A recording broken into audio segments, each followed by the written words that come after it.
Welcome to the Strategic Life Podcast, episode 102, Resilience, with your host, Coach Mario. Dr. Mario. Along with Frank. Welcome back. We know that you are still reeling from last week's episode, or whatever other one you heard before that, because it's all good. I heard some people are binging.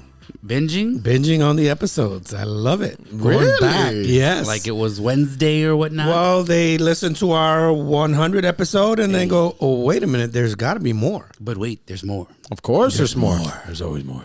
Yeah, like 99 others plus 101. So That's correct math, and I'm the guy to do the math for you. 102. Yes. Oh, yeah, you sure are. Let's go back to 7th grade. Yeah. It wasn't happening This then. is less than 3 episodes that he keeps bringing up 7th grade. So if there's any PTSD there, there's something he's there, still right? trying to. Maybe you need to go back to 7th math. grade. Oh, I'm Yeah. good. little Yeah. timeline. I just gave him a little sample of what I can do. Why don't you drink your tea? We're gonna do timeline to when you were in 7th. What traumatic experience So- did you cause in 7th grade? For him, apparently. Yeah. Oh, my God, yes. Anyways, we're talking about resilience. He bounced back. Woo! 8th grade. Yeah, right. One day I'm going to go back and finish that class. I'm going to go back and finish school, Paul. I'm going to make you proud. Brings tears to Frank's eyes. So let's talk resilience. I'm just thinking, like, if you tuned into this and you're like, Let's not. I like these guys, right? They bring the heavy stuff. Oh, look, a resilience episode. They're back to their, their life coaching and strategizing. And then we open with Coach This. Mario's PTSD about 7th grade math and what headaches with it his caused you. There's ticket always problems. more. Like if that's where the listeners are going. We are here to talk about resilience. I'll be here all day. This episode needs resilience. So That was a good sampler. I think that resilience is something that might get said more than someone could actually formally define it, right? I think you could maybe say some characteristics about it, but I'm not sure if anyone can get the definition exactly right. So I know one person that can. The doctor. correct. I was going to say who? I thought he was going to say BM. Yes, we're going to send it over to the in-house BM, the talent. Should have never told me. He's going to start making like custom t-shirts that say the talent on the yes. back. I love it with a star. He's like, I'm going to embrace. I want my star in Hollywood. I don't know what that means. I don't either. So we're going to send it to the doctor. I don't even know if we should at this point. We're going to send it over to episode's a the train wreck. doctor's corner I'm bouncing back. for the definition of resilience for those who don't know or want to know more gooder. Here we go. Hit us. Resilience, the ability to bounce back from what? From adversity, from difficult life events, from challenges, from COVID or whatever that vid was. And being resilient doesn't mean a person doesn't experience stress. You can experience stress, but some people stay stuck. So if you are resilient, despite what you've gone through, you bounce back, you move forward. You're not living life driving through looking at the rearview mirror all the time, bringing back the woulda, shoulda, coulda. Not a way to live. No. Not a way to live at all. So essentially what I'm hearing, Okay. and yes, I said essentially more than once. What I'm hearing is it's the ability to bounce back. Yes. It's the ability to come back after something difficult would be, I guess, a good street way to define it. Because I'm in touch with the streets, and occasionally I find myself sleeping on them from time to time.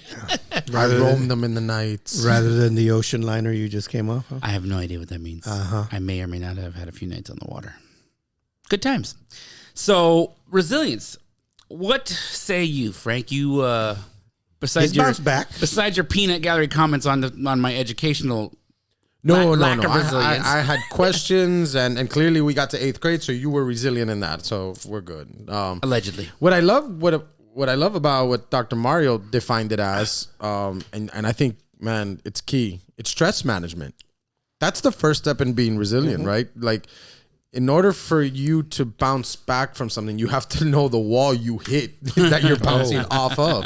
And that impact of hey, I lost something, I lost someone, something got taken from me, or there was added stress to my life, whatever it is, like at that moment is stress. And properly managing that stress is the first step, at least for me, in being resilient. Because if you never deal with the stress, you're never going to move away from the conflict. So I love that you said stress management, because in any situation that you're trying to bounce back or move away from or gather yourself from, that's the first step, stress management. Yeah, I think it's critical for our audience to know when you reach that point of hardship in your life. And in this life, we will all have troubles. The good book says that. The question becomes, what do you do when it happens? At the intersection of the crossroads, you could turn left or you could turn right, or you can do nothing at all. And so being resilient is being able to process whatever that hardship is and then overcome. Yeah. Lead yourself before you can lead others. Because there's always going to be individuals that are going to be the naysayers. You could have, you should have, perhaps. But you've got to decide for yourself, and you've got to make a personal decision. What was my role in this? How do I come out of this? And what action steps do I need to take to move forward and not rearward once you get stuck, once you get into that place? Exactly. I mean, one thing you have to keep in mind is... as kind of what Frank was mentioning, is that you do have to learn from the experience. So you do, again, have to learn from what happened from the wall you ran into, right, or the walls that you've run into, and you're not learning from those experiences, which could cause the same, could cause you to be resilient when you don't need to be, because you're making the same mistakes. And so maybe you're getting more resilient from consistent error, but that's what it's all about, learning from those experiences. And you have to be adaptive. You have to be flexible. So that's understanding what happened, and then knowing how to respond. So by nature, we're going to, there's the whole fight, flight, or freeze or whatnot. But in essence, it's what are we going to, how are you going to respond when those things do happen? Because the lack of resilience will perhaps become overwhelmed. And people who lack resilience do become easily overwhelmed, and then may turn to other coping type mechanisms, right? Alcohol, substance abuse, even psychological abuse, or get into relationships where they become the victims of abuse. Let's go deeper. There's also other ways. I mean, yes, those are the major things, and those are, of course, some of the hardest that people get into, but people are going down the rabbit hole on certain things that you wouldn't even think of. I mean, you might think that just staying home and, hey, you know what, just Netflix and chill by myself but that could be the same. That could be just as bad as alcohol. You're secluding yourself. You're not getting out there. Let's say you work from home, so you are just completely sheltering yourself from others for whatever reason. And so just because it's not a drug, in your head, you think it's okay. And we're not saying there's anything wrong with watching movies or shows or entertaining yourself, but there are other ways that people are putting, I guess, a Band-Aid on a bullet wound for whatever's going on in their life that in their eyes isn't bad because they're not doing this, right? And so this kind of reminds me of when I was in my teens and I had some anger issues. I would, not hurt anybody, but I'd go out and punch a couple trees or something. Just let that tree around me know whenever I got mad who was boss. That was how I let out my anger. And so, I mean, this is... You went full Jean-Claude Van Damme kickboxer. Come on. I showed the trees, boss. No. He did. Like, yeah, so when I'd get mad, knuckles. I would go out and just punch a couple trees. And so I wasn't hurting anybody. I would never say anybody. I wouldn't have a meltdown in front of anybody. I would just walk outside. Now that I said it, sounds really stupid. I'm glad you're laughing about it, man. Because, can you imagine being the neighbor looking out the window? And there's seventh grade Mario who can't get math correct. Just there's a palm tree. There he goes. The neighbor's taking it out on the hickory again. Yeah, no, the cedar. The cedar's getting it this time. He must be in the 7th grade. So, no, that didn't come till much later. So, I mean, and in my eyes, I'm not hurting anybody but myself, right? I'm not hurting anyone. I'm not yelling at anyone. I'm not taking it out on anybody. So it's fine. And how was it noticed? Of course, obviously, because, my dad was the only one who really noticed. But he's like, what's wrong with your hands? And I'm like, nothing. I fell and my hands hit the doorknob and here we are. I've been studying Muay Thai. I've been practicing my 1-inch punch, watching a lot of Bruce Lee reruns.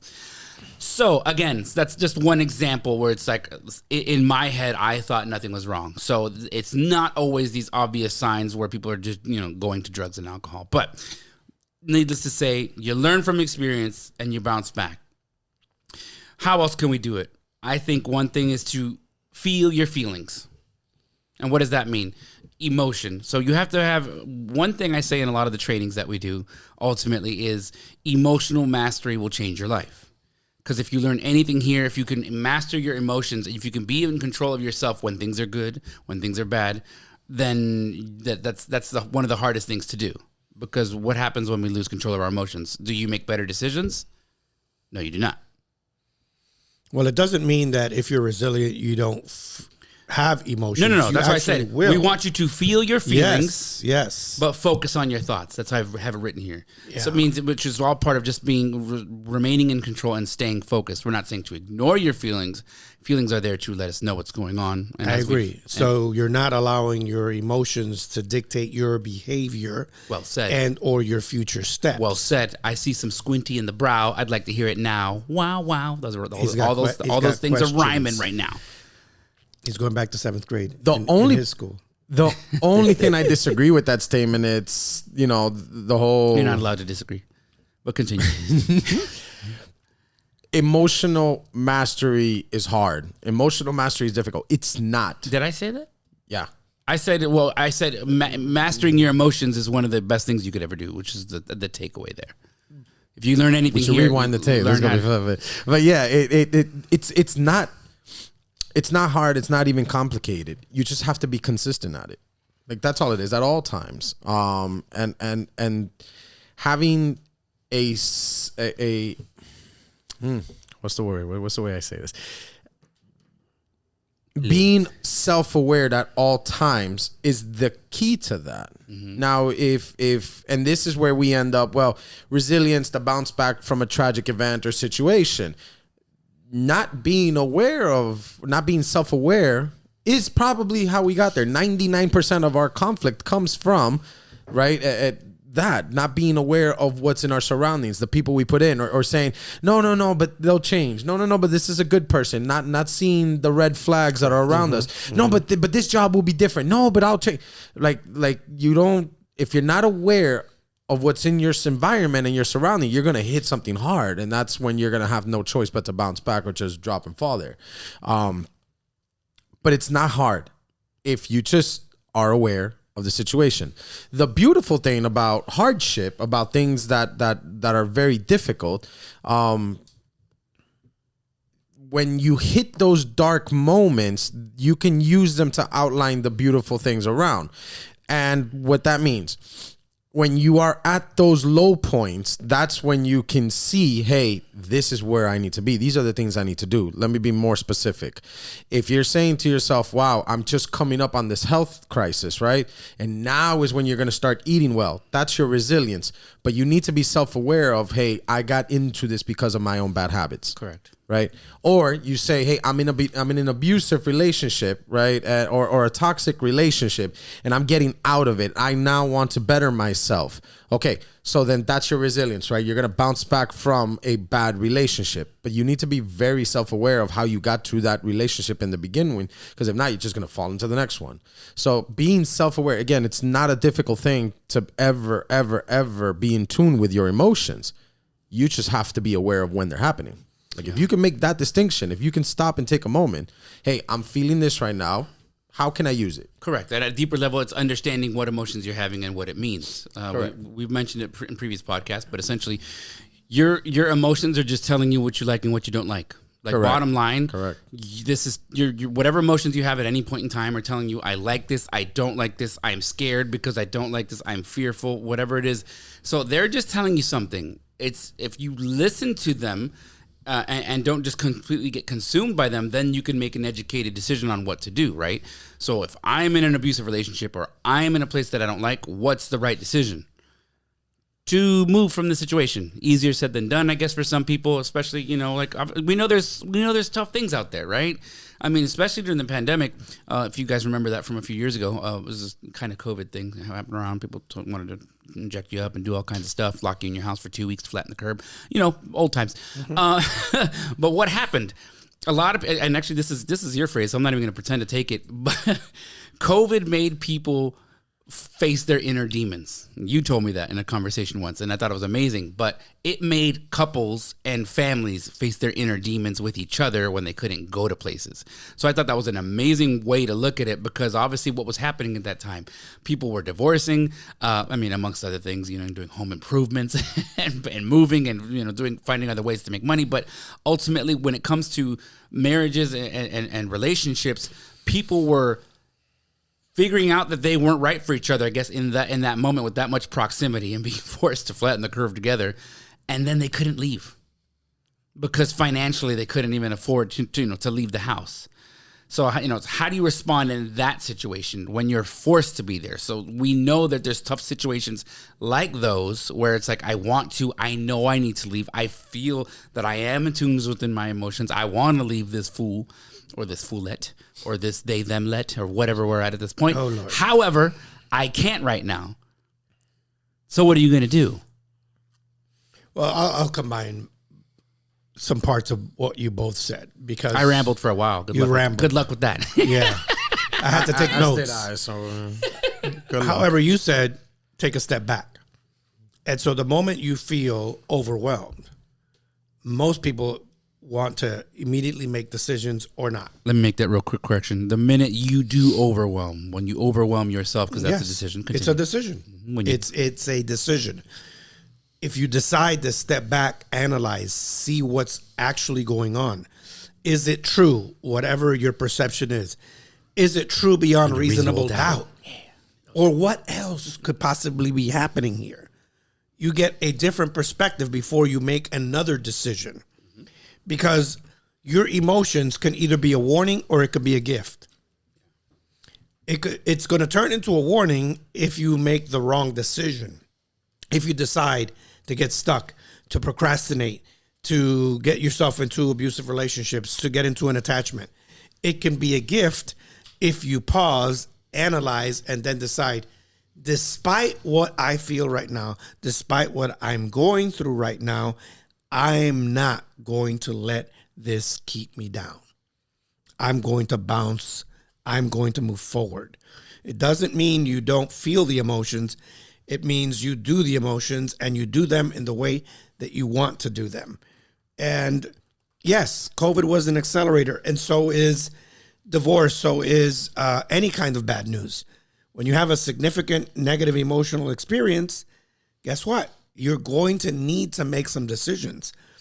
The fact that you don't make any and just stay status quo is a decision by omission. And either way, it's going to impact not just you.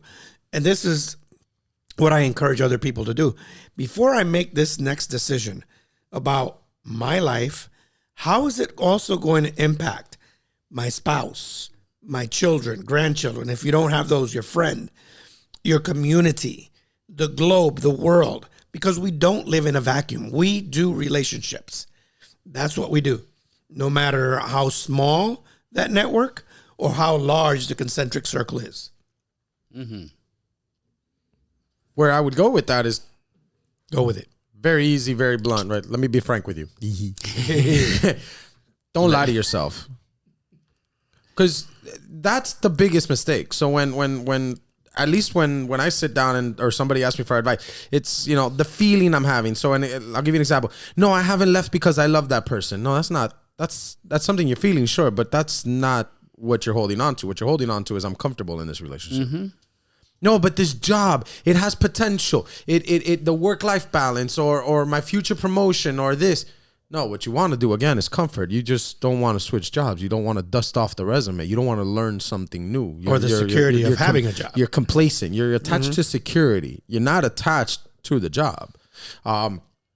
So you have to be very, very careful. You don't lie to yourself, and it's very easy to do that. It's very easy for us to manipulate ourselves. We know ourselves well enough to be able to do something like that. Frank, that's crazy, bro. Who does stuff like that? Your inner thought, the way you don't deal with stress management, the way you perceive the situation, we can adjust that perception to however we want to say it to ourselves, right? And for example, there's some people, well, you'll give them bad news and they'll deal with it headstrong, and they'll walk up to it and be like, okay, I'm gonna deal with this. And then some just revert back and, hey, no, this is life ending. This is soul crushing. It's the exact same news. Why?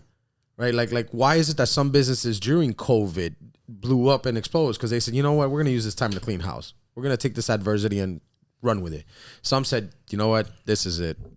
Take it out to the woodshed, like just shoot it. I mean, even at the individual level, people, oh, there's no jobs, no one's hiring. And it's like, as a person who deals with many people who are business owners and have many, everyone's hiring. What are you talking about? Correct. But again, that's how we lie to ourselves. Well, nobody's hiring. There's no jobs out there. That's lying to yourself to say, well, I just don't want to go out and look for a new job. The question becomes, like we blame market, things like that. So you can't lie to yourself. It's a narrative they're selling to themselves. Correct. So if you're going to be resilient in anything, if you're going through any kind of hardship right now, the first thing you have to do is be honest with yourself as to why you're going through it and what do you want to get out of this. Because it's pointless. It's futile. It's horrible for you to be in a bad situation and want to stay there. And that's for anything, relationship, work-wise, health, anything. It's if you're uncomfortable in that chair, stand up, go to another one, or move on. Like, don't just sit there and dwell on it. But you have to be honest with yourself. It's the same phrase you've heard it. You may have heard it before, but we like to use it all the time. When are you going to stop arguing for your limitations? Oh, yes. You have to have self-control. We've talked about that. Self-acceptance. Who are you? What's your identity? Yeah, we haven't even mentioned that yet, but it's part of your character is part of how you respond when you're resilient. It has to be, you have to continue. Let me not even interrupt. Self-compassion. There's some people that can have so much compassion for other people, but they won't have grace for themselves. It's a major challenge. That too is a decision. And again, you can't give what you don't have, but we also know that you can't do this alone. There's got to be some social support. Absolutely. So as I was mentioning a moment ago, you have to, if it's something you feel you're not good at now, here's the good news. It is something you can learn. And how do you learn it best? By understanding yourself with a combination of the things we've said.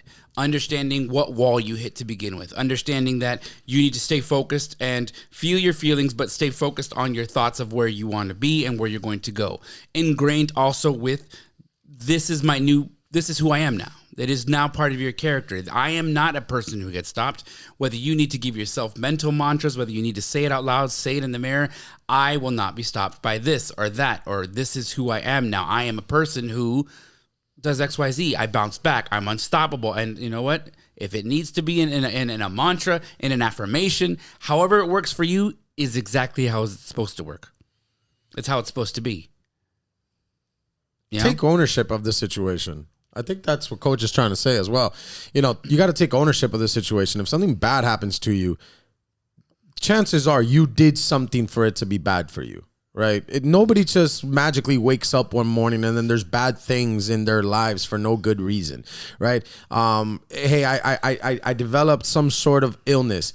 Most likely you haven't been eating well. Most likely you haven't been working out. Most likely you haven't been taking care of yourself, right? Or no, hey, I got fired from this job, right? Most likely you were either toxic or you were underperforming or you stayed your welcome or you took the wrong position. You're not up to that. Like your skill set is not for that job. You have to take accountability for it, right? Hey, I'm in this bad relationship. Most likely you either went for the wrong person, the wrong partner, or you yourself messed up the relationship some way, somehow as well. We all have degrees. So maybe some it's 50%, some it's 10%, but you did something at some point to mess that up as well.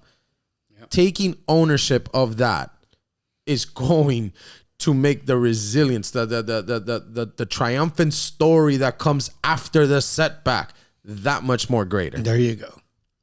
Yeah, because ultimately it's not the things that stop us that define us, right? It's how you come back. Yeah. And even at any rate, what's stopping you? Excuse me. Are you good? Oh, I'm good. What's stopping you now isn't going to stop the rest of this podcast, Dr. Mario. I had to get it out. There you go.